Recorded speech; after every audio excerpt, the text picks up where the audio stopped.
The cold shoulder, the frenzied eyebrow, the grimace of doom, the sneer of despair, the crippling wince of guilt, the scowl of impending wrath, and worst of all, the nostril flare of total rejection. Yo, what's up everyone, it's Grim, and today we're discussing who would win in a fight between 616 Shang-Chi from Marvel Comics and Kenshiro from Fist of the North Star. Both of these characters are master martial artists in their own right and very underrated within media, with Shang-Chi getting more love as of recently with his modern 10 Rings run and his MCU adaptation. And Kenshiro's series apparently is getting a new anime which will actually be faithful to the source material by Warner Bros. Now with that stuff out of the way, let's begin with Shang-Chi. For those who don't know, Shang-Chi first appeared in Special Marvel Edition issue 15, where we learned that his father is a infinite supervillain who would raise him from birth to be a living weapon, training his body and mind in the way of martial arts. But after learning about his family's misdeeds, he would try to work to try and fix the wrongdoing his family has done. And as in modern times, he is the keeper of the 10 rings, which we will talk about a bit later. So when scaling Shang-Chi, it's honestly really hard to pick a specific version of him for this fight. There's items like the Cosmic Cube or even the 10 rings as I mentioned earlier, which would make him way too strong for this fight and create an unfair matchup. As the Cosmic Cube allows him to contend with the likes of Thor, and the 10 rings are even stated by Marvel to rival the Infinity Stones in terms of power. Plus, it's still a new thing within the modern Shang-Chi comics anyways. So for this, I'm just going to be using base Shang-Chi before the 10 rings. In terms of attack potency, he can fight evenly with the likes of Wolverine, as seen in the 2021 Shang-Chi vs. the Marvel Universe comics. Which yes is a real thing within the 616 universe. He is able to get multiple hits on Wolverine, who thought at the time Shang-Chi was working with his dad, who is a supervillain. This would at a low end scale into multi-city block level plus, as Wolverine scales to characters like Deadpool, who can take explosions that destroy part of a skyscraper as seen here, with this scaling to 633 tons of TNT. Then getting into the mid to high ball scaling for Shang-Chi, in Iron Fist issue 7, while being mind controlled he would fight Iron Fist. There isn't any indication that Shang-Chi was amped other than just being bloodlusted, which would make it impressive that he was able to force Iron Fist to stop holding back towards the end of their fight, and he still landed good blows against him.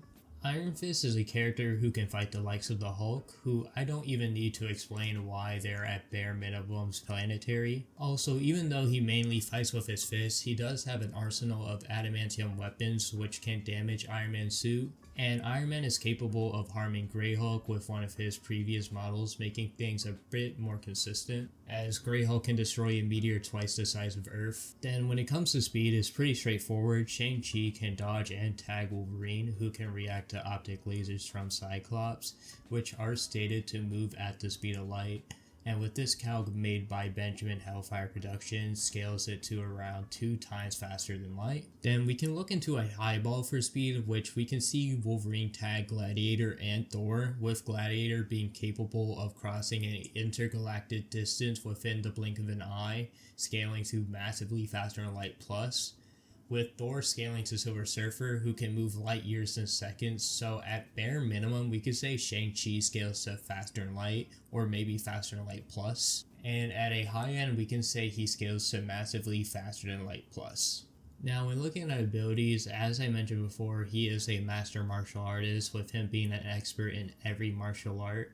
Iron Man himself stated that no one is better than Shang-Chi in hand-to-hand combat, with others saying Shang-Chi is the greatest on the planet, even being able to create new fighting styles as seen when he was teaching Spider-Man the way of the spider. This fighting style was created during the Spider Island event, as Spider-Man would lose his Spidey sense, and this was made to compensate for that.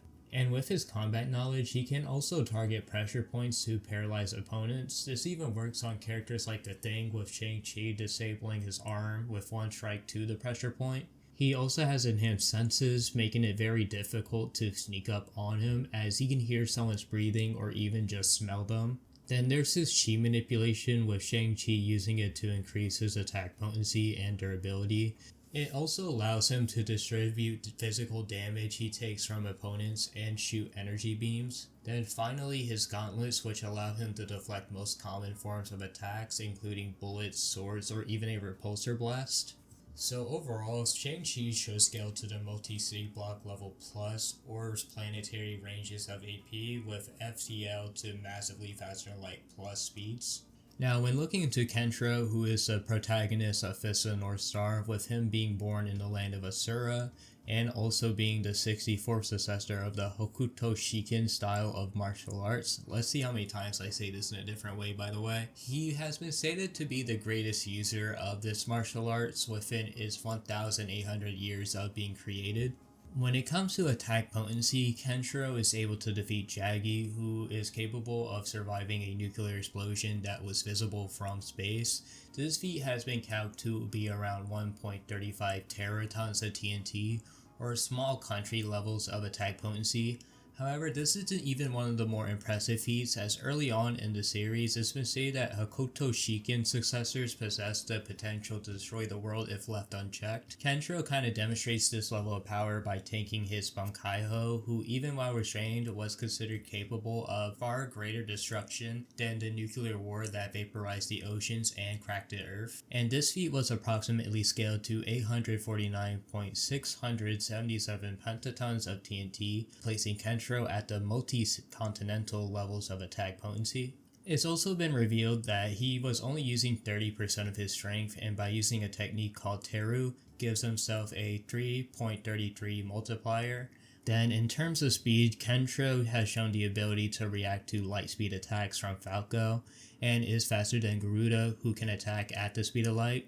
This would put Kenshiro at least into the faster than light range of speed, and with Teru he would be at the FTL plus ranges of speed. Now when looking at his abilities, he does have a wide range of abilities due to his mastery of martial arts. Some of the most important ones for this fight include durability negation, as he can target an opponent's internal organs. Then if you thought Shang-Chi was a pressure point merchant, Kenshiro can do the same things and more, being able to revive people via pressure points.